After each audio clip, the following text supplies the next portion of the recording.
Bonjour et bienvenue pour ce nouvel épisode de Correspondance. Comme tu le sais, ce format est dédié à répondre à tes questions sur le développement personnel ou la spiritualité, mais aujourd'hui j'avais envie de rebondir sur une histoire, un récit de vie que l'on est venu me faire sur Instagram et qui m'a interpellée.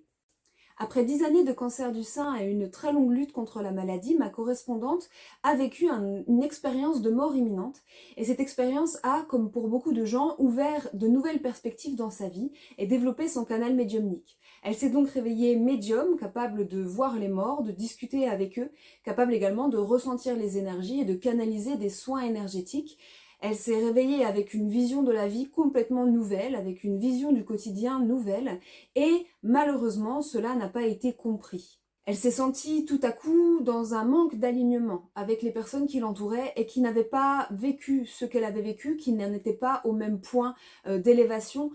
où elle se retrouvait. Malgré tout l'amour qu'elle vouait à son mari, à ses enfants, elle ne se sentait pas comprise, elle se sentait même jugée, et elle avait le sentiment de ne plus être à sa place. C'est pourquoi elle a pris la décision de quitter son foyer pour pouvoir vivre et incarner cette nouvelle vocation qu'elle sentait avoir surgi en elle au cours de cette expérience. Ce parcours, ce n'est pas la première fois que je l'entends raconter, je connais plusieurs personnes qui ont développé leur canal médiumnique suite à des événements traumatiques, c'est très souvent le cas, c'est le plus souvent le cas, et je connais également plusieurs personnes qui ont vécu des expériences de mort imminente qui les ont ouverts à cette dimension invisible et à ces canalisations. Les expériences de mort imminente sont des parcours rares, plus rare encore est l'ouverture du canal médiumnique suite à ces expériences, et bien que ça puisse paraître magnifique et terrifiant à la fois, on aurait beaucoup de choses à dire, mais il y a un point qui m'intéresse moi dans cette histoire et sur lequel je vais m'arrêter, c'est le rapport entre cette élévation spirituelle,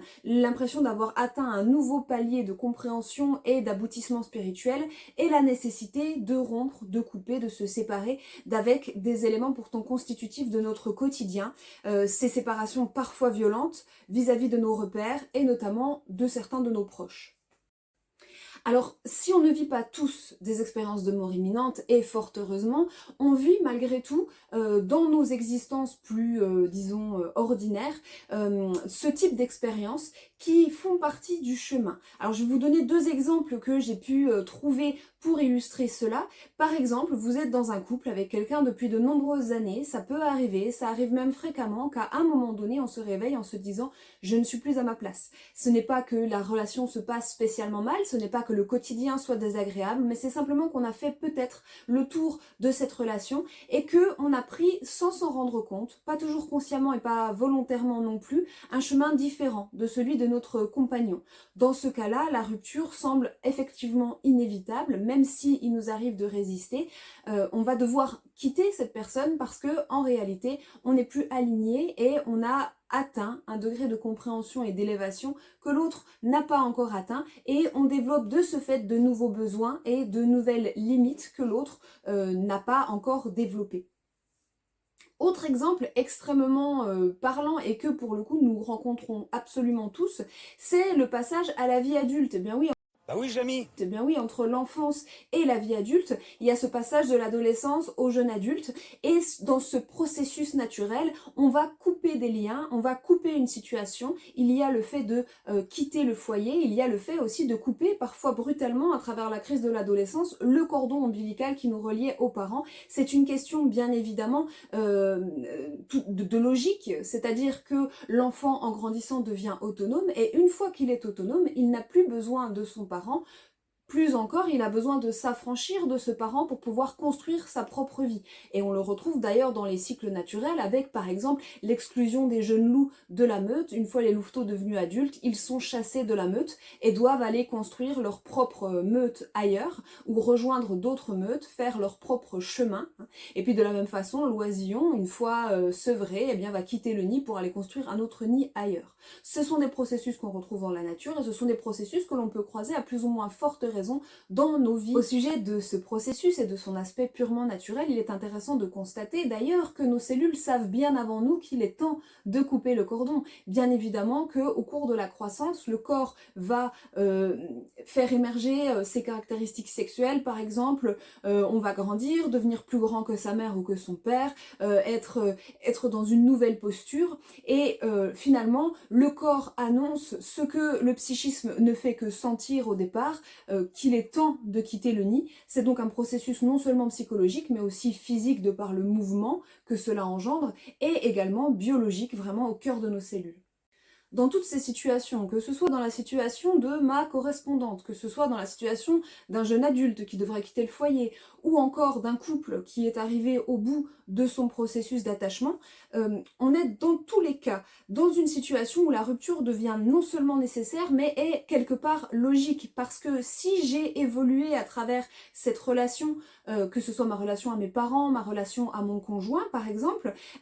si j'ai évolué dans ce contexte, j'arrive à un point où je plafonne et où il va me falloir de la nouveauté, il va me falloir de nouvelles situations pour continuer à évoluer. La vie, c'est une évolution perpétuelle, et donc il est normal que ce changement que je vis à l'intérieur doive se refléter à l'extérieur. Je vais avoir besoin de nouveaux défis, de nouvelles rencontres, de nouvelles découvertes. Tout cela va devoir vibrer à une nouvelle fréquence, qui est ma fréquence, mais qui n'est peut-être pas celle de la personne que je dois quitter, la personne, que ce soit le conjoint ou le parent, encore une fois, qui vibre peut-être d'énergie du passé, c'est-à-dire des choses que moi j'ai quittées intérieurement et qu'il me faut quitter maintenant physiquement, ou qui peut également avoir pris une autre direction, évoluer dans un autre sens, et donc vibrer à des énergies non pas moins élevées, mais complètement différentes des miennes. C'est un processus naturel et normal. Alors, si ma correspondante a bien vécu cette transition, ou relativement bien, puisque j'imagine qu'il y a eu quand même des périodes de grand inconfort, elle m'en parle aujourd'hui comme quelque chose d'accepté, d'acquis, mais on peut bien évidemment émettre l'hypothèse que dans la plupart des cas, ce sont malgré tout des passages difficiles, douloureux, qui nous font sortir de notre zone de confort, donc c'est challengeant, et qui se joue quand même dans un très grand inconfort, qui est de l'ordre de l'incompréhension, du jugement des autres, de la colère éventuellement, du conjoint que l'on quitte, de désaccords profonds entre ce qu'on est devenu et ce qu'on était autrefois, qui correspond encore aux énergies des autres, mais plus aux nôtres. J'ai oublié de te préciser que cette manière qu'ont les énergies de s'agencer entre des choses très positives, des mouvements intérieurs extrêmement élevés et des choses beaucoup plus challengeantes, des renoncements, des deuils, c'est l'illustration parfaite du symbole du Taiji-Tu. Tu sais, ce rond blanc et noir qu'on trouve dans les spiritualités notamment asiatiques et qui reflète la manière dont le bien contient toujours une petite part de mal et dont le mal contient toujours une petite part de bien. Si je reprends l'exemple de ma correspondante du jour, sa maladie évidemment est négative, mais dans la maladie, on trouve cette élévation spirituelle qui constitue du positif. Et puis dans l'élévation spirituelle, on trouve les ruptures qui constituent à nouveau quelque chose de challengeant, etc. etc. Donc ça, c'est l'illustration de l'équilibre entre les polarités de la vie, entre le positif et le négatif, et c'est présent absolument partout en spiritualité. Alors il va de soi que je remercie profondément ma correspondante de m'avoir confié son histoire, ce témoignage qui m'a à la fois touchée, qui a fait également écho à certains aspects de ma propre vie et de mon propre parcours. Il va de soi qu'on n'arrive pas à être médium sans avoir traversé un certain nombre de ces caps bouleversants, magnifiques et terrifiants, comme je le disais tout à l'heure, la maladie, les ruptures, également bien sûr le changement de métier que vous savez être ma réalité présente, hein. Je suis en cours de reconversion et j'embrasse ce métier après avoir vécu une autre carrière pendant 10 ans. Et tous ces caps que j'ai bel et bien franchis m'ont à chaque fois coûté, bien évidemment, une zone de confort, un acquis, une relation, mais ces coûts sont le prix à payer et ces deuils parfois douloureux m'apparaissent aujourd'hui comme étant des passages nécessaires pour devenir ce que j'étais censée incarner et que j'incarne à présent. Je pense aussi à mon compagnon qui est depuis 3 ans et demi dans un parcours d'élévation, même un peu avant, hein, dans un parcours d'élévation important, au cours duquel eh bien, on a les bons et les mauvais aspects, les proches qui ne comprennent pas toujours, la résistance des gens de son entourage qui le voient évoluer et à qui cette évolution présente un miroir défavorable parce que bien évidemment qu'une personne qui aurait tendance à stagner ou qui ne prendrait pas un chemin d'évolution, des personnes qui parfois sont dans l'auto-sabotage, en regardant quelqu'un évoluer à ce point, peuvent se rendre compte de leurs propres lacunes, de leurs propres failles et réagir par l'agressivité dans un effet miroir. Et puis bien évidemment, hein, dans tous ces parcours, la peur de l'inconnu dont je parlais tout à l'heure, hein, sortir de sa zone de confort, oui, mais au prix d'un effort important parce que rien ne fait plus peur au mental que le fait de se confronter à de nouvelles réalités et à des perspectives plus larges dans lesquelles il pourrait éventuellement avoir le sentiment de perdre le contrôle.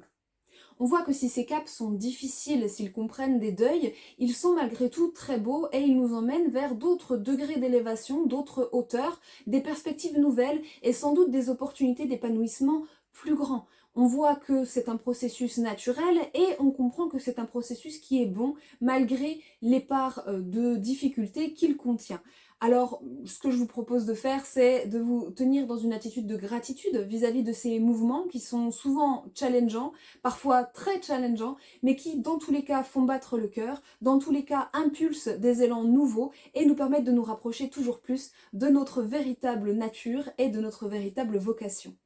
Voilà, j'espère que cet épisode de correspondance t'aura plu. N'hésite pas à liker, partager, commenter mon contenu. N'hésite pas à ajouter ton grain de sel à la conversation ou à me proposer de nouveaux sujets dans la story dédiée. J'y répondrai dans les prochains épisodes. Très belle journée à toi. À bientôt.